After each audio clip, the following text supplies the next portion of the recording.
dan pengenalan para menteri pemerintahan Presiden Joko Widodo dan Wakil Presiden Ma'ruf Amin. Presiden Jokowi akan mengumumkan susunan kabinet. Bapak Edi Prabowo, Menteri Kelautan Perikanan.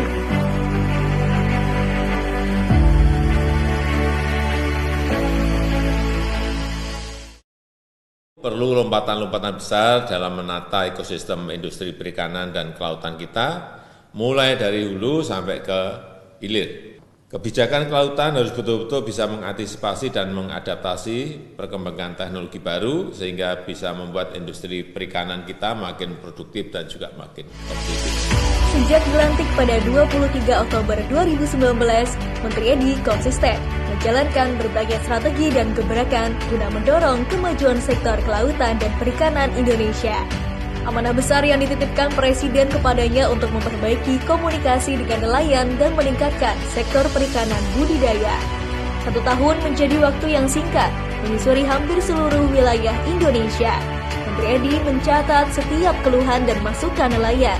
Diawali dari yang terdekat di wilayah Jakarta hingga timur Indonesia tak luput dari perhatiannya. Sebetulnya permintaan Pak Jokowi kepada Pak Edi terkait keran komunikasi sudah dilaksanakan dengan baik, Mbak. Itu juga kami rasakan di level di provinsi. Kami komunikasi dengan teman-teman juga berjalan dengan lancar, dan ketika mereka ada kendala disampaikan ke pusat juga responnya juga sudah cepat. Ini sudah jauh lebih baik lah, jauh lebih baik. Jadi kalau untuk keran komunikasi saya rasa Pak Edi sudah luar biasa. Selama 1 tahun dalam nakoda kepemimpinan Edi Prabowo, kinerja Kementerian Kelautan dan Perikanan menunjukkan capaian positif. Meski di tengah pandemi COVID-19, sektor kelautan dan perikanan mampu beradaptasi dengan cepat melalui berbagai terobosan guna mendorong pemulihan ekonomi nasional dampak COVID-19. Akhir Desember 2019, KKP berhasil melakukan penyederhanaan perizinan usaha di pusat dan daerah dengan meluncurkan aplikasi SILAT atau Sistem Informasi Izin Layanan Cepat. Sebuah terobosan dan inovasi yang berhasil menuntaskan persoalan lamanya perizinan, sehingga izin di perikanan tangkap yang semula selama 14 hari dapat selesai dalam waktu 1 jam secara online. Alhamdulillah di era Pak Edi Prabowo, komunikasi kita lebih intens karena beliau sewaktu menjabat belum ada 3 bulan kami sudah diterima beliau. Kami memberi masukan-masukan, kami menyampaikan kendala maupun kesulitan yang kami hadapi waktu itu. Yang krusial itu perizinan, dan alhamdulillah beliau mendengar, dan memang setelah itu ada program SILAT ya. Jadi diluncurkan program SILAT, jadi kami mengurus perizinan secara online, jadi tidak perlu lagi ke Jakarta. Alhamdulillah di masa pandemi ini kami mengurus perizinan sudah dari rumah semua.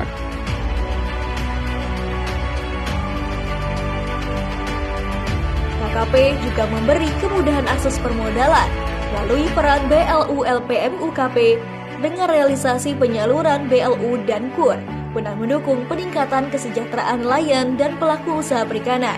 Realisasi KUR sektor KP per 14 September telah mencapai 3 triliun rupiah untuk 91.781 pelaku usaha atau 100% dari target 2020 yang ditetapkan. Estimasi capaian KUR final adalah sebesar 3,5 sampai 4 triliun rupiah. Tak hanya itu, KKP juga mengupayakan perlindungan dan jaminan atas hak-hak awak kapal dan pekerja sektor kelautan dan perikanan. Asuransi nelayan, saya kasih jempol. Ini the best. Kalau bisa kita tingkatkan, nelayan-nelayan kita akan merasa secure, merasa aman karena ada asuransi. Nah ini kalau kita bisa cover lebih banyak lagi, wah ini hebat. Ini saya suka banget ini. Selain membangun komunikasi dengan nelayan, KKP terus mendorong peningkatan perikanan budidaya. Meski sempat terdampak pada awal pandemi COVID-19 yang berpengaruh terhadap perkembangan nilai tukar pembudidaya ikan dan nilai tukar usaha pembudidaya ikan yang sempat menurun, pada akhirnya mampu mengalami peningkatan. Hingga pada September 2020 ini, nilai tukar pembudidaya ikan mencapai 100,51. dan nilai tukar usaha pembudidaya ikan mencapai 100,66. Kemudian, capaian pendapatan pembudidaya ikan per Juni 2020 mencapai 3,29 juta rupiah per bulan. Selain itu, KKP juga melakukan pengembangan kawasan klaster usaha budidaya ikan yang berkelanjutan. Di antaranya berfokus pada penyusunan data kawasan tambak nasional dengan membuat peta kawasan tambak di 5 kabupaten terpilih, yaitu Aceh Timur, Lampung Selatan, Cianjur, Sukamara, dan Buong. Dalam prioritas program kerja KKP tak luput dari pengembangan usaha bidang kelautan dan perikanan. Untuk itu, KKP berupaya meningkatkan standarisasi mutu dan keamanan produk perikanan, serta menghadirkan terobosan agar produk-produk dalam negeri bisa menjangkau berbagai negara. Salah satunya dengan layanan ekspor langsung dari Manado ke Jepang. Selain lebih efisien dalam waktu, juga terjadi efisiensi pengurangan biaya sampai 50% dari jalur sebelumnya. Selain ekspor langsung dari Manado ke Jepang, KKP juga telah meluncurkan ekspor perdana dari Palu ke Jepang dengan komoditas unggulan tuna sirip kuning atau yellowfin tuna. Selain industri besar, UMKM bidang kelautan dan perikanan berhasil bertahan di tengah pandemi COVID-19 dengan bantuan dan pendampingan dari KKP. Terima kasih kepada Bapak Menteri, semoga kedepannya produk kami mendapatkan usaha lebih maju lagi. Terima kasih kami ucapkan pada Bapak Menteri yang telah mendukung pengembangan UMKM di perikanan. Semoga ke depan UMKM perikanan lebih maju dan kami bangga buatan Indonesia.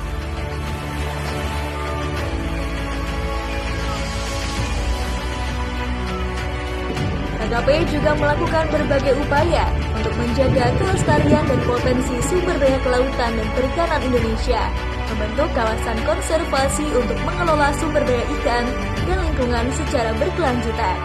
Selain itu, rehabilitasi mangrove sebagai upaya menjaga dan memulihkan keberadaan ekosistem pesisir dari kerusakan. Pada 2020, KKP menargetkan penanaman mangrove pada lahan seluas 200 hektar yang tersebar di 12 lokasi di Indonesia. Kemudian, restorasi terumbu karang dengan peran aktif masyarakat di masa pandemi COVID-19 sebagai salah satu upaya pemulihan ekonomi nasional. Tak hanya itu, KKP juga mendorong pengembangan usaha garam rakyat atau PUGA dengan upaya meningkatkan produktivitas dan kualitas garam serta menjamin kontinuitas dan membangun kelembagaan usaha garam. Adapun penataan ruang laut dan zonasi juga menjadi salah satu capaian KKP guna mendukung kegiatan perikanan sekaligus menjaga keberlanjutannya.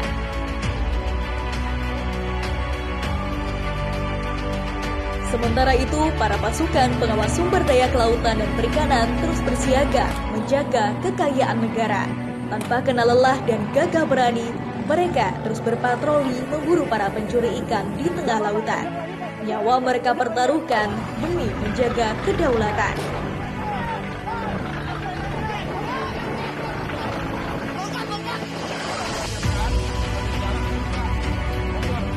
KKP senantiasa memperteguh komitmen dalam menjaga kedaulatan laut Indonesia.